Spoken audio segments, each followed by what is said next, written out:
25 laps separates one of these 20 women from a place in athletics history. The 10,000 metre final is upon us. The weather is just about perfect. It's overcast, it's cool, and there are a huge number of spectators here in Tracktown, USA.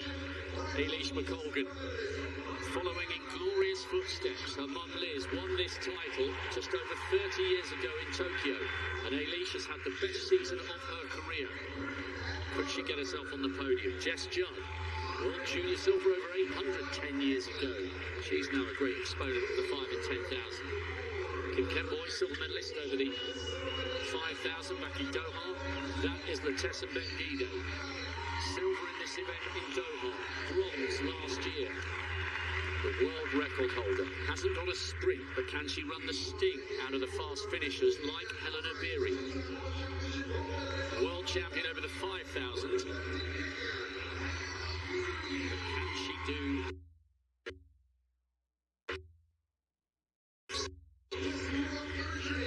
Seifu of Eritrea, 6th in the world juniors a few years ago. Kip Karui, another one of the Kenyans who represents Kazakhstan. Alicia Monson, 7th in the world indoors this year, alongside Natasha Rogers, NCAA champion. 3 Americans in this one. There's Mulati, 6th fastest in the world this year for Ethiopia. And Carissa Schweitzer, twice an NCAA champion, over 5,000 metres. She won the trials. She's got a PB in the 1,500 of 4 minutes, so she can move if it gets slow and tactical. 2 Ugandans, they're both Commonwealth medalists. Chesang took the gold, Shalanga the bronze. Scott of South Africa, very good distance runner. Looking forward to seeing her. Daniel of Eritrea now. The Olympic champion, the 2nd fastest in history. What kind of form does Sifan Hassan bring to this World Championship? That's a face of concentration. Kushima of Japan. Tei, watch for Tei, sandwiched in between the 2 Japanese athletes, because she ran the 4th fastest time in history over the 5,000 metres just a month or so ago. But all the question marks about Sifan Hassan. She's been magnificent in the last few seasons. They've had a few problems, and her start to the season has been delayed, and typically she's the very last athlete to line up on that bend. The final of the women's 10,000 metres. Sifan Hassan, if all goes to the form book in the early stages, and it does, will go straight to the back. So much to talk about here, Hannah. Eilish McColgan has gone straight to the front. And maybe, if you're looking at this from a European and a British and a Japanese perspective, they can't afford for this to be slow. There are too many in this field who can move very, very well if it gets tight and tactical. But the big question mark here, Hannah, we know that Tessembet Guide's in decent shape. We know we've got the likes of Tai, her compatriot, the 22-year-old, who's in form. We really have no idea where Sifan Hassan is on her kind of own very high standards. That 15-13 in Portland earlier this month doesn't really tell us anything. Sifan Hassan, this is common. She's often sat at the back of these major championships, 10,000s and 5,000s, biding her time, moving through the field. She said that 15-13 is a tempo run. You read some reports and some comments, they say it looks a bit harder than a tempo run, but she's got so much calibre and class. It's hard to bet against her, but I'm so excited to see Great Britain's Eilish McColgan out in the lead. Her mum won this title way back in 1991, and Eilish has just got better with every season, and I'm not surprised to see this. The only major championship medal she's got is a silver at Europeans. I think she's going to pick up so many over the next few years, but she won that medal in Berlin by front running, and it was only Sifan Hassan that could get back past her. But Eilish is building up a real knack of doing this, just getting to the front of the field and saying, all right, I know what shape I'm in, I'm just going to go and run that. There was a 75 first lap. I was perhaps expecting a tiny bit faster, but Eilish can kick. She's got great 1,500 metre pace. She's run 4 dead, 4:01 or so, as has Schweizer, that you mentioned behind her. So Eilish can kick, but she would want this to be a really fast-run race. And Japanese aren't shy leading either. Hironaka sat on Eilish's shoulder for nearly 800 metres. And it is Rika Hironaka of Japan. She's moving away to the fore. She is the 5,000-metre national record holder for Japan. Super accomplished athlete. She's 31:30 this season though. So Hironaka should be in the form that took her to a 7th place in Tokyo. Great couple of laps at the front here, 74 and a 73. She's moving really well. Strong forward.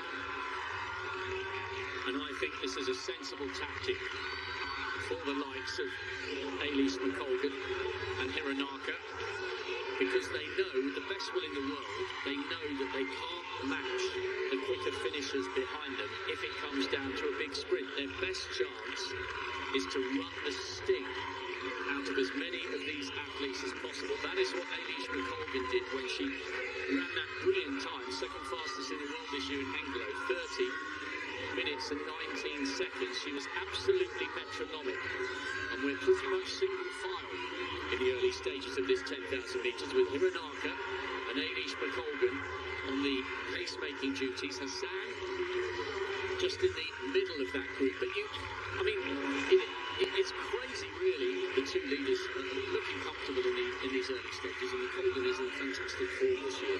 She's had 6 races and won 4 of them.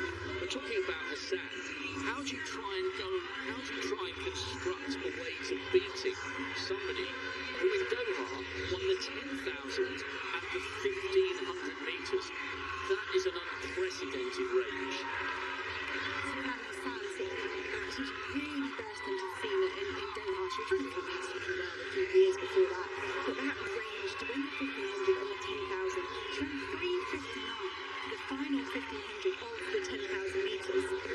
And that's no messing about, and I think that's why these athletes have had to change their tactics. They've had to think, I have to try and run the sting out of the likes of Sifan Hassan. And she's sitting way back in that at the moment, just chilling out. Great stuff early on by Hironaka. Now, Fidek has seen his compatriot launch a big throw. What can he do in response here? What a throw from Pavel Fidek. He's chasing that lead of Wojciech Nowicki, 18 metres and 7 centimetres. Pavel Fidek takes the lead, 80 metres 50. Imagine if this man wins his 5th consecutive world title.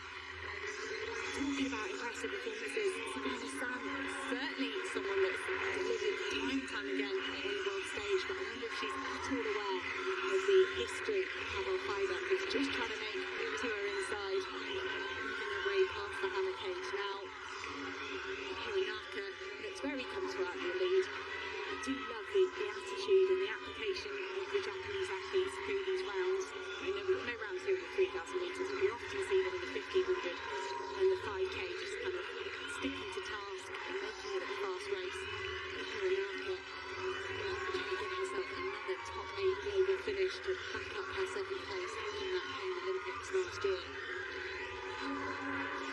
Interesting to see the 3 Ethiopians running very, very close together. That's the view of Hironaka, top 8 last year. I just get the feeling it's slowed a fraction here. They've bunched up once again, and that's the thing. If you go to the front with a field this good behind you, you've got to have the courage of your convictions. 6:08 at 2,000 metres. So it's a decent pace. What are they? They're around about 30:50.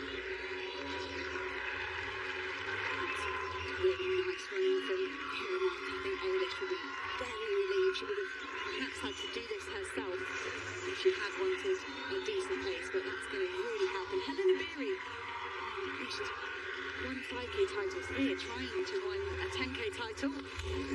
Henriksen of Norway, he's not won any of these major championships yet because he's got to deal with the likes of Nowicki and Fidek, but that looked good. Was it a valid throw? Because that looked long. See, Henriksen does go into the lead, 80 metres and 87. Everybody is trying to spoil the Polish party. Norwegian Ivan Henriksen doing it at the moment in the lead. There's been a noticeable increase in the tempo here from Hironaka. On the previous lap, they were beginning to bunch, but I think she has increased the pace here, knowing that she needs to try and spread them out. As Hannah mentioned, Obiri looking very comfortable in third place. It's Chepkarui in fourth, the Kenyan who now represents Kazakhstan. No move yet from the three Ethiopians. Remember, Letessenbet Gide is the world record holder, a medal in Doha and a medal in Tokyo, but the pattern that tends to unfold when she and Hassan are on top form is that Gide hits the front, puts in a savage section of the race and gets rid of everybody apart from Sifan Hassan. There is Gide, directors and camera crew doing a great job here. Gide, one of the favourites here, but can she, towards the middle or back end of this race, try and change the tactics? And is this one of her best chances to beat Sifan Hassan? Is there a question mark over the brilliant Dutch woman who is just towards the back of that group? She's just out of picture on the left, in front of the bobbing distinctive head of Jess Judd of Great Britain. There's Hassan, just coming round on left of picture now.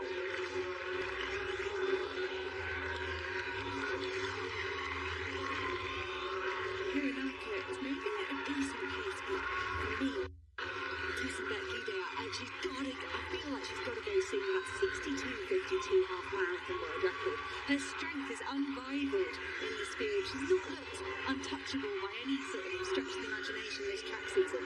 You kind of get the feeling when you've got that in your locker, surely you want to push on early doors. And I don't have the patience for 10,000 metres. That's probably why I never raced it. I wouldn't be able to hold my nerve. Because for Gide, I'd say, because Hassan's off the pace, if you win now and you've got a jump on her, that's it. She can't close the gap if you drop the hammer and you start winning 70-71s. I wouldn't expect Hassan to be able to close that gap, but it is still early stages in this 10,000 metres. I do agree, though. I think if there's Gide in the middle. She's having a conversation with her teammate there, looking over her shoulder, just deciding who is going to take that on. They're still talking. Gide in a roundabout fifth or sixth. We'll come back to this momentarily, back to this fascinating hammer final. Third round of the men's hammer throw. Lubitsky had the lead briefly to relinquish it to Fidek and to Ivan Henriksson, but that looked like a great third round effort for the Olympic champion. Lubitsky doesn't give much away on his emotion, but look at that. Into the lead, 81 metres and 3 centimetres. Lubitsky, Henriksson and Fidek, that was our order in Tokyo last summer. We've got another 3 full rounds to go. Lubitsky just getting that third round underway in the men's hammer throw final. As the women do nearly as many turns as we're going to see from those men. 25 circuits of the track for this 10,000 metres. Hassan, the reigning champion. She's looking to defend her champion. That's only been a championship that's only been achieved by Chimnesh Dibaba and Vivian Chariot. A special title to try and win back to back. Pretty much no change down there with Japan's Hironaka doing a great job pacemaking the rest of the field. Just hitting those 73-74 second laps. Everybody just staying patient and biding their time. A few laps to go till halfway. These athletes will have a plan. They will have discussed this with their coaches, with their team managers. Will we see those 3 Ethiopians compete as a team? Or will they make a big, strong bid to push their athletes up into the medal zone?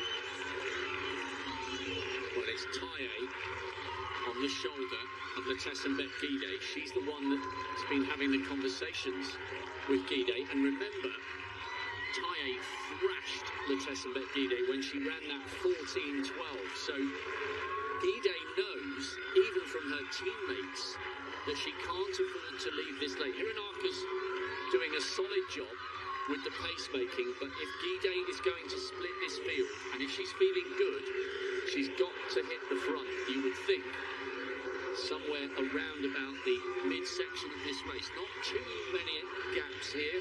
It looks like it's Dominic Scott and Jess Judd just at the back of the group. Maybe just the nearest hint of a gap between the first five and Letessenbet Gide, who was in 6th place.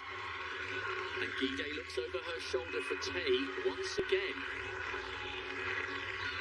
And this time, her younger teammate begins to respond. And let's not forget, I know we're talking a lot about Letessenbet Gide and Sifan Hassan. Let's not forget that Helen Obiri is in this race. What a magnificent run she produced in Aarhus in Denmark to take the World Cross Country title. And I think, if I remember rightly, in so doing, she became the first woman to win titles on every surface. World titles on every surface. Incredible record for somebody who's been around a long time, but can she do it over 10,000 metres?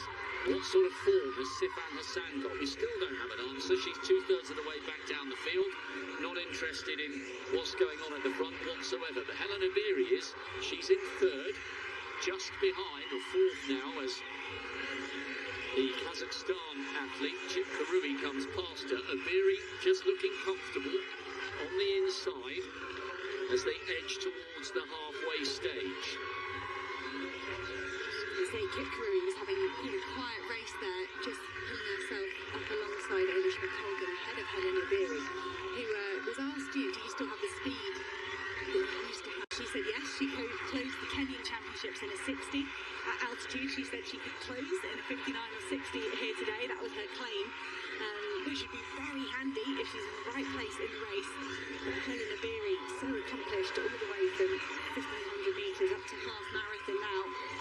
Just letting Kit Karui glide past her into 3rd place. And Lisa Schweitzer of the USA, could she get another US medal? They've got great history in this event. Carl Goucher picking up a medal in 07. Shane Flanagan in 08, and Infeld with that desperate dive to the finish ahead of her teammate Molly Huddle to take the bronze medal in Beijing. I still shudder when I think about Huddle putting her arms up and Infeld suddenly and somehow finding a gap through on the inside. As we watch Letessenbet Gide, who's looking comfortable at the moment in around about 7th or 8th. We've got Dan O'Brien down on the infield. He was very much looking forward to the 110 hurdles. Dan, you guys climbed a mountain when you did the 1,500. I think the 10,000 would have been a bridge too far, even for a man of your talents. Well, I think it's the number on the board as you come around. You see 24, 23, 22. It's just too many laps. But, I think what makes distance running and track and field here in what they call Track 10 USA really a difference maker in the United States is the fans here are so knowledgeable. You see the runners going around. Every time they hit the straightaway and the back straight, they are just cheering them all the way around. But, let me take you guys back in history just a little bit. Let's go clear back to 1982, and we'll talk about somebody very historic we know from World Championships even. But taking a break from her sensational international tour, Mary Decker Slaney returned home here to Eugene, Oregon, where she called her home. And less than 24 hours after arriving, she decided to enter a 10,000-meter race in an all-comers meet in Hayward Field. The old Hayward Field, wearing flats and treating the race like a training run. Decker ran 31:35 to take more than 40 seconds off the previous world record. And Mary Slaney, just a household name in these parts. But you talk about history in this stadium. Could history be made today? Oh, great insight about a champion from a champion. Mary Decker Slaney. A great win for her all those years ago, and there is so much history. You can feel it when you're walking round here, and it says, feel the glory. Well, we will do. Now, despite the fact that Hironaka was at the front for quite a long time, it's become bunched. We've lost Dominic Scott and one of the Ugandans. Eilish McColgan now leading, but this feels, now that we're into the second half of the race, someone's got to make a move. This feels like an uncomfortable position from which to lead, doesn't it, Hannah? Because it's not as if at the moment she's only got 5 or 6 hanging on. This feels like she's leading, but with 3/4 of the field queuing up behind her. Eilish took a great gun to take victory at Hengelo with that 30-19, but she was on her own, and you're right, Rob. The pressure, the anxiety of almost waiting for someone to attack, and you've got to defend that position over and over again. It can be incredibly mentally draining. It's a lovely, still, cool, perfect distance running morning, but that pressure of having the likes of Helen O'Beary, Taye, Gide, never mind Sifan Hassan, still content to sit at the back of the field, has got to be playing on Eilish's mind. For me, Helen O'Beary made a bit of a move, and that almost woke up Eilish McColgan. It's like she was waiting for one of the big names to try and make an attack, and that almost launched Eilish McColgan to the front of the field. I don't know if she was quite ready to be there yet. They went through halfway in 15-19, which is a great pace. Eilish McColgan just continuing almost the same pace that we saw from Hironaka, maybe a shade faster. This pace will start to tell, the fatigue will start to settle in, and at some stage this field will fragment, but at the moment, as you said, Rob, Eilish is just acting like a pacemaker for a really high quality field that are queuing up behind her. O'Beary on her shoulder. Now, O'Beary knows what it takes to become a global champion over 5,000 metres, but thus far in her career, she has failed to win a 10,000 metre global medal. 5th in Doha, 4th in Tokyo. She's in 2nd place, but yes, this group, this is big. At the moment, this isn't quite panning out as Eilish McColgan would have predicted. I wonder if she would have been better off, bearing in mind these conditions are cool, and look, it must be so difficult to be this bold when you've got a field of this quality. I wonder if she would have been better off going out at the type of pace she produced in Hengelo right from the very beginning, and at least forcing everyone to answer some very difficult questions, because the longer this goes on, with that big group behind her, the harder it's going to be for the leader, and the more it plays into the hands of those who are saving themselves for the big wind-up into the finish. In the 3rd round of the men's hammer throw, this is the reigning champion, Pavel Fidek, roaring the hammer down the field, and that's a great mark there. Getting up towards the championship record, the lead is with his teammate Nowitzki, 81 and 3 centimetres at the moment. Has Pavel Fidek added anything to that? Well, it's the world lead. 81 metres and 98. That is enough for the gold medal position at the moment, by nearly a metre over his teammate Nowitzki. Fidek leading in the men's hammer. Great Britain's Eilish McColgan leading in this 10,000 metres, but this is a massive, massive pack of athletes alongside her. Taye and Gide in 2nd and 3rd, and you know, we're talking about the Tessembet Gide and Helen O'Beary and Sifan Hassan. Egegu Taye could win this title. She was so good when she ran that 14:12 earlier this season, and she looks very, very comfortable here. The other Ethiopian, Mulati, coming up into that big group. Schweitzer running wide on the outside, and this now becomes a very, very different kind of race. They're coming round now with 2 of the 6 miles left to run, and this is a very big group. Gide has at last hit the front, but how hard is she going to run? And how much longer is she going to leave it before she tries to wind this up? I'm almost relieved that move has happened from Gide. I knew it was going to happen at some point, and you can see there's some pushing and shoving going on. It's all reactive, because Gide is one of the big hitters in this field, and everyone would have been waiting for that, and it's happened. But Eilish McColgan swallowed up in that group at the moment, our long-time leader. Can she rally and stay involved? She struggled running in a big pack in Tokyo, so I thought we might see her try and spread it out, and she did have a go, but it wasn't successful. Taye and Gide in control of this field at the moment. Helen O'Beary covered every move. Carissa Schweitzer, she moved very quickly. As soon as she saw the danger approach, the American athlete sat around about 5th or 6th at the moment. She was really switched on. Went, okay, gotta get on that. That's a big race-defining move. There's a big group of 5 there. Helen O'Beary running super wide. To be out there in lane 2 when the kick really starts. You don't want to give anything away to your team, to your competitors in terms of distance. Taye takes over from her teammate. Maybe this is what they were discussing in those middle kilometres. Gide saying, give me some let me hold this inside lane. 71, that's the fastest lap we've seen in the race. This is what Letessenbet Gide needs to do if she is to upgrade an Olympic bronze and a world silver into a gold. Hassan is still in that group, just towards the back. Running now just in front of Ailish McColgan, who's out of picture. But it's Taye leading. Gide now on the inside, with Helena Beery on the shoulder of the two Ethiopians. Kip Karui is the Kenyan who represents Kazakhstan, and Kip Kemboy, silver medalist 3 years ago in Doha. She's still very much in the mix, but this injection of pace has at least begun to whittle down this group. But they're coming round now, and there's at least 10 women still bunched together in that group. Ailish McColgan desperately trying to hang on. Sifan Hassan is in that group, as is Schweitzer.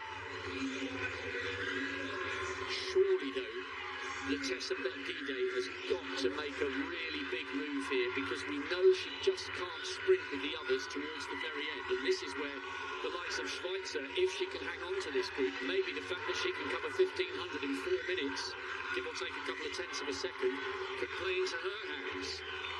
These next few laps are going to be really crucial. It's almost like Gide's got a bodyguard in Taye, a wing person just on her shoulder there, pushing the likes of Helena Beery wide. If anyone's going to attack Gide, Taye is going to have a really good go at holding them off. You see Gide just wagging her finger to the inside. Kazakhstan's Kip Karui maybe just clipping her heels a little bit.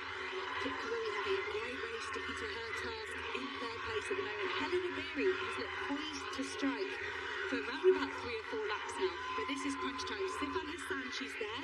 She's at the end of the back of the group. She's not done anything yet, but see just there, she can see there's potential danger. She gets stuck behind Schweizer, and that group, that back gap opens up to the group, and she loses them. That can be problematic. So Sifan Hassan, the reigning champion, making positive but quiet moves at the back of the group. Gide just had a little look round there just to see where everybody was. Taye, though, I just wonder whether this 22-year-old could seize the moment and the opportunity and join an illustrious list of women to have won this title, including the mercurial Tirunesh Tababa, the only woman thus far to successfully defend this crown, winning in 2005 and 2007. And the Ethiopians in the crowd are beginning to get excited. There are 3 of them still in this group, but Sifan Hassan is still there, and so too are both of the Kenyans. It's not just Helena Beery, Margaret Kipkemboi just behind her teammates. Hassan is in touch with this group, and the other Ethiopian still very much in this as well. 6th fastest in the world this year, Mulati.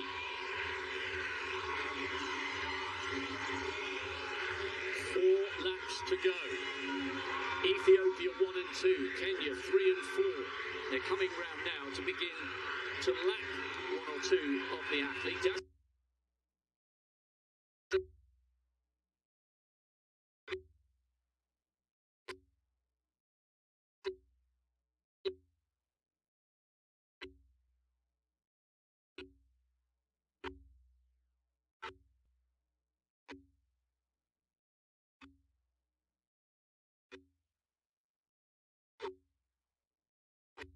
Going to get that crucial 20-30 metres on her without her even realising she could be caught up in traffic. They're lapping runners, it's getting busy down there. Helena Beery tried to make a move and it was neutralised by Gide and Taye. They swung around her and got into control again, but I don't think they're going any faster than the 71s we saw when they overtook Ailish McColgan a few laps ago. They've really got to get moving very soon if they want to run the sting out of Sifan Hassan. 3:59 she ran in the closing 1,500 metres to take the title in Doha. If they leave it any longer, you think the Dutch woman's got more and more of a chance of defending that title. Just less than 3 laps to go. surely Letessenbet Gide, if she's got anything in the tank, she needs to start thinking about a big wind-up. Abiri would desperately, desperately love to win a medal, if not the title, over 10,000 metres. The defending champion, Sifan Hassan, is still in touch in that group in around about 5th or 6th.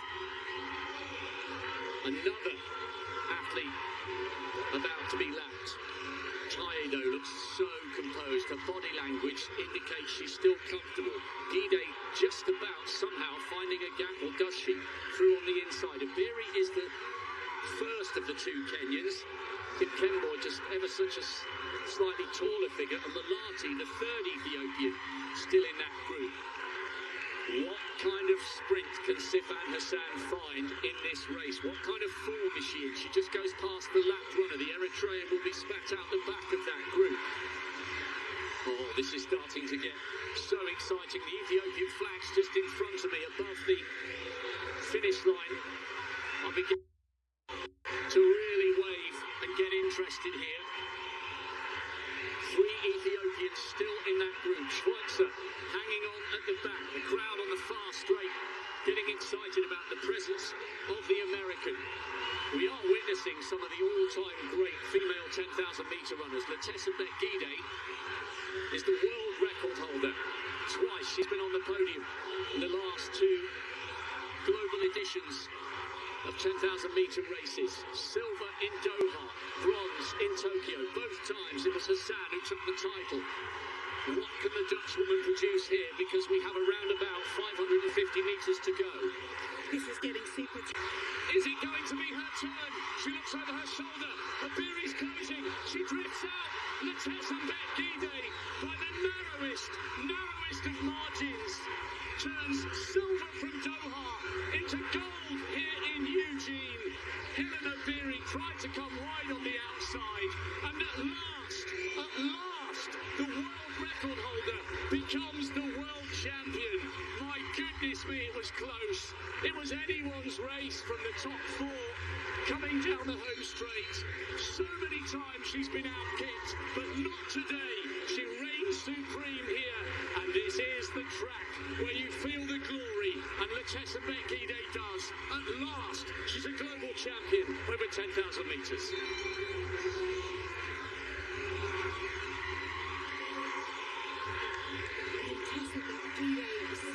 Patient throughout that race. Great run as well from Taye, her teammate. Out of the medals in the closing stages, but Gide, there was a lot going on, and I was confused. Why wasn't she trying to make a medal-winning move? And that to me says she's been sitting at home doing more speed work, because we knew she had the strength. She's so phenomenal over half marathon. She's got that world record in the 10,000 metres of the track. But Gide just trusted in her sprint finish there, and she outkicked some phenomenal kickers. What a turn up from Helen Abiri, picking up her first 10,000 metre global medal. Walked away from the track supposedly after being out of the medals in Tokyo last year. Said, I'm done with the track, I'm retiring from that. There she is, back from retirement, picking up a silver medal. But it is Gide's day, and that was a phenomenally well executed race. Wow. Letessenbet Gide needed every bit of concentration there, because when we see the replay, you'll notice she looks over her right shoulder and sees that Abiri is closing her down, and she just ever so slightly drifted out towards the edge of the outer element of lane 2 and pushed Abiri towards lane 3. It was so close. Less than a tenth of a second in it. Kipkemboi did really well for the bronze, and this time Hassan was run out of the medals. Perhaps the fact that she started her season so late has given her problems. I'm so pleased for Letessenbet Gide, because she's got incredible heart and has set some amazing records, but so often she's been brave and bold, and other great sprinters have denied her the medal. Watch the glance. She sees Abiri closing. There's ever such a slight drift out towards lane 2. You can't really see it from that angle. She just about hung on. What a brilliant finish. That was incredible. Kipkemboi got a PB for the bronze, and Hassan, having done nothing all season, still came out and ran 30 minutes and 10 seconds. That was one of the most entertaining finishes to a 10,000 metres I have ever seen, because you didn't know right down until the last stride who was going to take the title. Best sprint finish I have ever seen of Letessenbet Gide. I usually see her able to do that. She made a big move with 1k to go in Doha and came unstuck. Got beaten by Sifan Hassan, had to settle for the silver medal last time round, and I'm sure that was playing on her mind here today in Eugene. Letessenbet Gide, patient, perfect execution of her closing 25 laps. You know, it's fine, it'll all sort itself out, but you still got to nail your tactics and the measure of your effort in the closing stage. The medal presentation, this is going to happen. The organisers really keen for the athletes to do their lap of honour wearing their medal, and they've managed to successfully lasso those medals around our top three across the line in this women's 10,000 metres, so they can get shown off to the crowd as they go around. Oh, what a race. That was absolutely brilliant. You were waiting for Hassan to come. She did. And perhaps if her season had started with a few less issues, then coming up wide on the outside with 1:20 to go, she would have taken the title. But you can only beat who's there on the day, and you take it on face value. It was an absolutely stacked field, and this time at last, it was Letessenbet Gide's turn for the win. You know, I remember, Hannah, watching her win back-to-back World Junior Cross-Country titles, which is so hard to do. You've got to be so young to have two cracks at that. And I remember thinking at the time, if she doesn't get injured, she is going to be a major, major player on the distance running scene. What a race, and what a way to turn silver from Doha into gold here in Eugene. Letessenbet Gide is the champion of the world. Helena Beery at last on the podium in a 10,000 silver. Kip Kemboy a PB for the bronze. Hassan, the defending champion, just run out of it. But